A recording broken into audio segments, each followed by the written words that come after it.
Guys आप लोग कैसे हैं? अच्छे होंगे। और अभी मैं आया हूँ देखिए बेलोनिया। बेलोनिया तो मैं जनता बाजार जा रहा हूँ। मैं साइकिल उठानी है, चल छोड़ देनी है बेलोनिया। बेलोनिया तो अब जनता बाजार पहुँचे वाला बनी। तो देखिए अब आ गए बनी हम जनता बाजार। और देखिए जनता बाजार के मार्केट में बहुत बड़का मार्केट बा। यहाँ अइला से बहुत मजा आवेला। बहुत भीड़ लगेला। हम जहाँ भी जानी तहाँ देसी एक तो फिर जहाँ भी जाला तो भीड़ लगेला। देख सकते हैं बाबा हमारे पीछे पीछे चले लगल।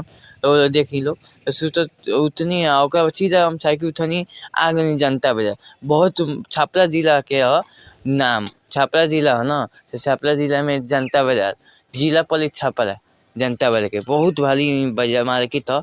बहुत दूर दूर के लोग मार्केट करे खातिर आवेला। बहुत दूर दूर सब लइका चाकता का मोबाइल ले लेबा आ एती कैमरा लगा देबा और लेके घूमते तेन।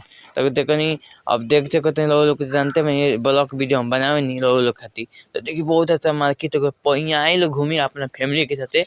बहुत अच्छा यहाँ के बहुत चीज के दुकान में कपड़ा के फल के हर चीज के दुकान में पीछे के देखी लोग बंगला वाला आपको दिखा ले आपका देख सकते हो। सोचते हैं कि हम आप लोग को दिखाई मैंने बहुत लोग ताकत है। देखो पीछे पीछे हमारा आवत है कि क्या करता इतने सब लोग पीछे पीछे हर देखो भाई के पीछे पीछे हमें आवत हूँ।